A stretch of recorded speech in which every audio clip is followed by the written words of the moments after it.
కలిగిన దేవుని సన్నిధిలో ఉన్న ఆ పరిశుద్ధాత్మ వర్షములో నీ దేహ శరీర ప్రాణాత్మలు శుద్ధీకరింపబడతాయి. ఇలాంటి కార్యాలన్నీ ఉపవాస ప్రార్థనలో చూడగలుగుతారు దైవజన్మ. ఇల్లులు ఉజ్జింపబడతాయి, సంఘాలు ఉజ్జింపబడతాయి, దేశాలు ఉజ్జింపబడతాయి, రాష్ట్రాలు ఉజ్జింపబడతాయి.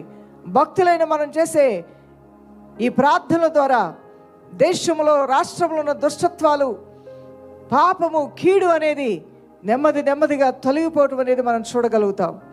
ఎంతైనా దేవుని సంఘం ఉజ్జీంపబడితే అది సమాజానికి ఎంతో మేలుగా ఉండబోతుంది దైవజన్మ. మన కుటుంబాలకు ఎంతో మేలుకరంగా ఉండబోతుంది. మీ సంఘాలకు ఎంతో ఆశీర్వాదకరంగా ఉండబోతుంది. మీ వ్యక్తిగత జీవితాలకు ఎంతో దీవెనకరంగా ఉంటుంది.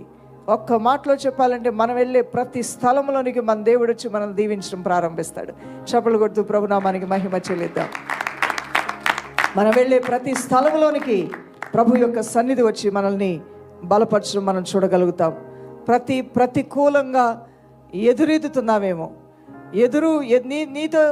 నిన్ను వ్యతిరేకించే వాళ్ళు ఎంతోమంది ఉన్నారేమో. ఆ ప్రతికూల పరిస్థితులన్నిటి నుంచి నీ దేవుడు నీకు విడుదల ఇవ్వటం ప్రారంభిస్తాడు.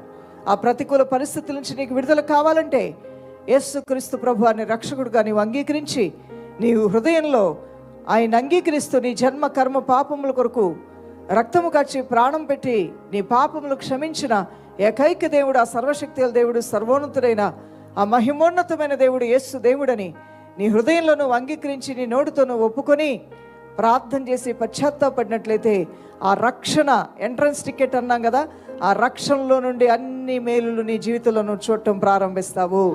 ఒక్కసారి రక్షణ